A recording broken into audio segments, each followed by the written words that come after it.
जब 26 देशवासियों को अपने परिवार के सदस्यों के सामने खुलेआम मारा गया, तो ये हमला कैसे हुआ, क्यों हुआ? मैं चाहती हूं कि इस महत्वपूर्ण मुद्दे पर आपने मुझे बोलने का मौका दिया। ये अलग बात है कि सत्ता पक्ष के लोग सब मेरे बोलने से पहले ही भाग गए। आइए आइए, आपको देख के मैं खुश थी कि आप वापस आ गए। सबसे पहले मैं उन सैनिकों, उन जवानों, उन अफसरों को नमन करना चाहती हूँ जो हमारे देश के रेगिस्तानों में, हमारे देश के घने जंगलों में, बर्फीले पहाड़ियों पे हमारी देश की रक्षा करते हैं, जो हर पल देश के लिए अपनी जान देने के लिए तैयार रहते हैं।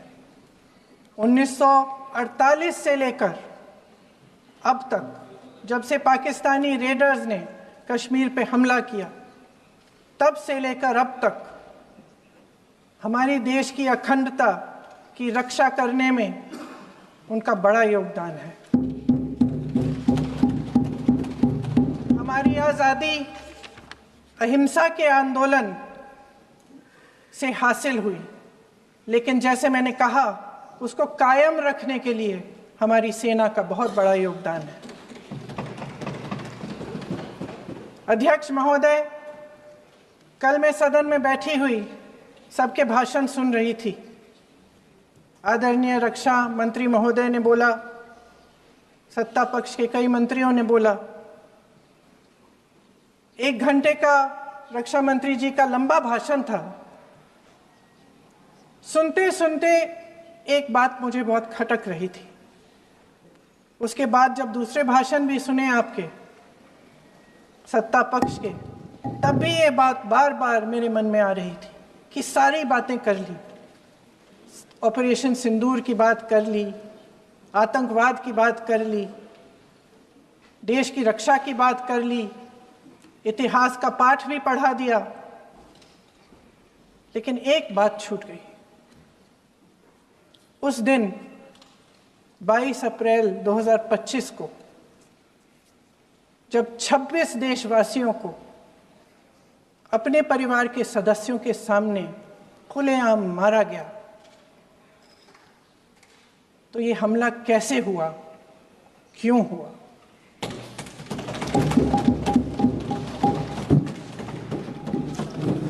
अध्यक्ष महोदय, ये लोग बैसारन वैली में, पहलगाम के पास कश्मीर में क्या कर रहे थे? आजकल पब्लिसिटी का दौर है, प्रचार का ज़माना है। कुछ समय से हमारी सरकार ये प्रचार कर रही थी कि कश्मीर में आतंकवाद ख़त्म हो गया है, कि कश्मीर में शांति है, अमन चैन है। प्रधानमंत्री जी ने खूब भाषण दिए, देशवासियों को कहा कि चलिए कश्मीर चलिए, सैर करिए। कई बार मैंने ये भी देखा मीडिया पर, टीवी पर, कि कश्मीर जाइए, ज़मीन खरीदिए, अब वहाँ अमन चैन है, शांति का वातावरण है। इसी बीच शुभम द्विवेदी, एक कानपुर के नौजवान, और उनके पूरे परिवार ने तय किया कि वो कश्मीर जाएंगे। शुभम द्विवेदी की 6 महीने पहले शादी हुई थी। उसकी पत्नी ने कहा कि उनके बीच एक ऐसा रिश्ता था, प्रेम और दोस्ती का ऐसा रिश्ता था कि वो एक दूसरे को बच्चों की तरह हंसाते थे। सोशल मीडिया पर एक वीडियो भी जारी है जिसमें पूरा परिवार एक साथ बैठा हुआ ताश खेल रहा है और ऐसे हंस रहे हैं कि उस वीडियो को देख के किसी का भी दिल टूट जाए कि इस परिवार को इस तरह से उजड़ने क्यों दिया हमने। 22 अप्रैल 2025 को बैसारन वैली में मौसम का मिजाज अच्छा था। जैसे हर रोज़ लगातार 1000 से 1500 लोग वहाँ पहुँचते थे, उसी तरह से उस दिन भी तमाम पर्यटक वहाँ पहुँचे।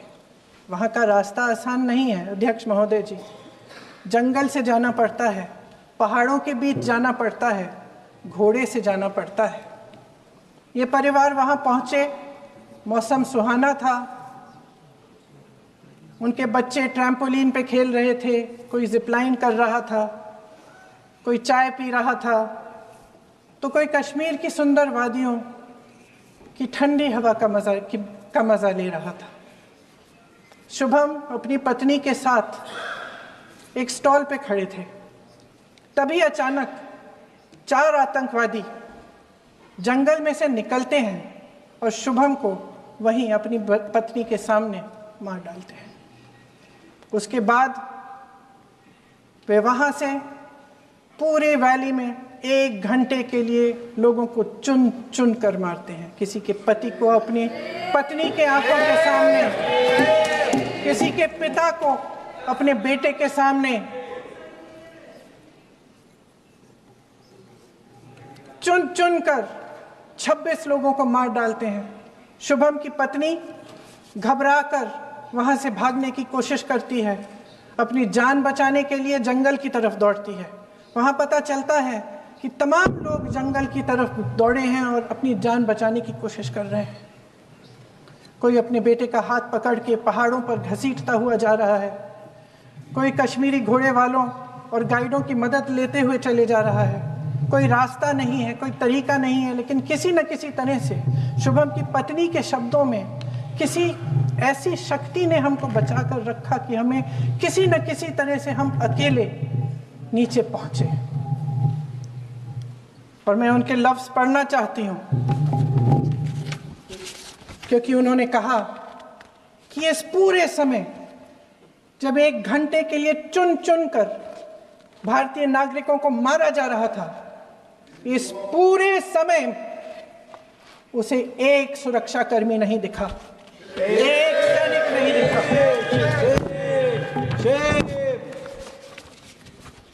शुभम की पत्नी ने कहा, कोट, मैंने अपनी दुनिया को खत्म होते हुए देखा। अपनी आंखों के सामने एक सिक्योरिटी गार्ड नहीं था। मैं ये कह सकती हूं कि देश ने, सरकार ने हमें वहां पे अनाथ छोड़ दिया था। सिक्योरिटी क्यों नहीं थी वहां पे एक सैनिक क्यों नहीं दिखा? क्या सरकार को मालूम नहीं था कि यहां रोज 1000 से 1500 पर्यटक जाते हैं? क्या सरकार को मालूम नहीं था कि यहाँ के पहुंचने के लिए जंगल के रास्ते से जाना पड़ता है? अगर कुछ हो जाएगा तो लोग वहां से निकल नहीं पाएंगे। एक चिकित्सा का इंतजाम नहीं था, फर्स्ट एड का इंतजाम नहीं था, कोई इंतजाम नहीं था, ना सुरक्षा का ना फर्स्ट एड का। इन लोगों को भगवान भरोसे छोड़ दिया गया। ये लोग वहां पे इस सरकार के भरोसे गए और इस सरकार ने उन्हें भगवान भरोसे छोड़ दिया।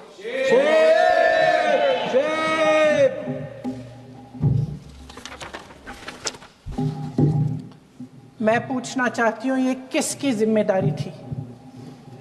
इस देश के नागरिकों की सुरक्षा की जिम्मेदारी किसकी है? क्या इस देश के प्रधानमंत्री की नहीं है? क्या इस देश के गृह मंत्री की नहीं है? क्या इस देश के रक्षा मंत्री की नहीं है? क्या एनएसए की नहीं है? अध्यक्ष महोदय, पहलगाम हमले से सिर्फ 2 हफ्ते पहले हमारे गृह मंत्री महोदय जी कश्मीर गए थे। किस लिए गए थे? जो सुरक्षा की व्यवस्था है इसको देखने के लिए गए थे, इसको रिव्यू करने के लिए गए थे। और उन्होंने वहां कहा कि आतंकवाद पर विजय प्राप्त हुई है। ये 2 हफ्ते पहले है। 3 महीने बाद जेएनके के गवर्नर साहब एक आम इंटरव्यू में ऐसे ही चलते चलते कह देते हैं कि हाँ, बैसारन वैली में बहुत लापरवाही हुई और इसके लिए मैं जिम्मेदारी लेता हूँ। ऐसे ही चलते चलते और वो बात होती है, ख़त्म भी वहाँ होती है और वहीं ख़त्म हो जाती है। उनसे जिम्मेदारी ली भी नहीं जाती, कोई सवाल नहीं उठाता, कोई जवाब नहीं देता। अध्यक्ष महोदय, उस हमले की जिम्मेदारी एक आतंकवादी गुट जिसका नाम TRF है थोड़े दिनों बाद लेती है। कौन है ये TRF? 2019 में ये गुट बना। 2020 में इसने कश्मीर में आतंकवाद का काम शुरू कर दिया और अप्रैल 2020 से लेकर 22 अप्रैल 2025 तक इन्होंने 25 आतंकवादी हमले किए।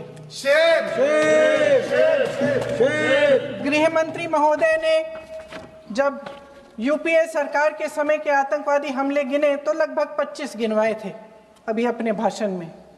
इस गुट ने कश्मीर में 25 हमले 2020 और 2025 के अंदर एक पूरी लिस्ट है इन हमलों की। मेरे पास इतना समय नहीं है इसलिए मैं एक एक को नहीं पढ़ना चाहती, लेकिन मैं इतना कहूंगी कि इनमें रियासी का हमला भी था 2024 का, जिसमें 9 लोग मारे गए और 41 लोग घायल हुए। कुल मिलाकर 2020 से लेकर 22 अप्रैल 2025 तक TRF ने 41 सेना और सुरक्षा कर्मियों की हत्या की, 27 सिविलियन की हत्या की और 54 लोगों को घायल किया था। भारत सरकार ने TRF को आतंकवादी संगठन का दर्जा कब दिया? 2020 में दिया, 2021 में दिया, 2022 में दिया, 2023 में दिया। 3 साल बाद, 3 सालों के लिए ये आतंकवादी गतिविधियां कर रहे हैं और आप इनको आतंकवादी संगठन तब कहते हैं 2023 में? इसकी क्या वजह थी? ये सब सरकार के संज्ञान में था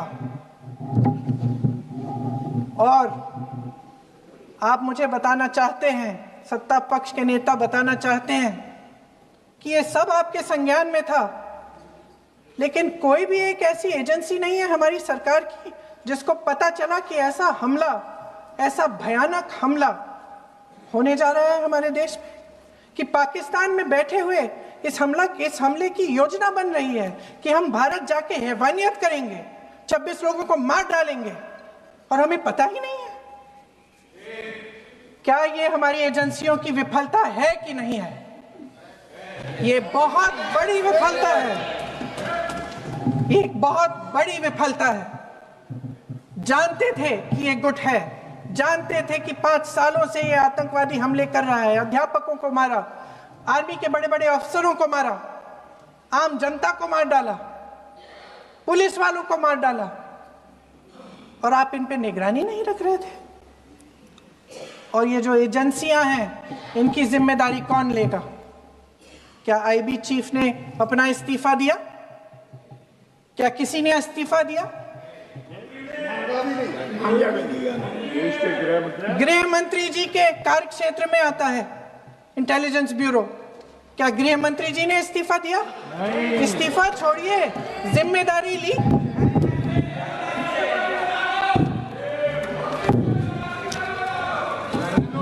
साहब देखिए, इतिहास की बात आप करिए, मैं वर्तमान की बात करना चाहती हूँ।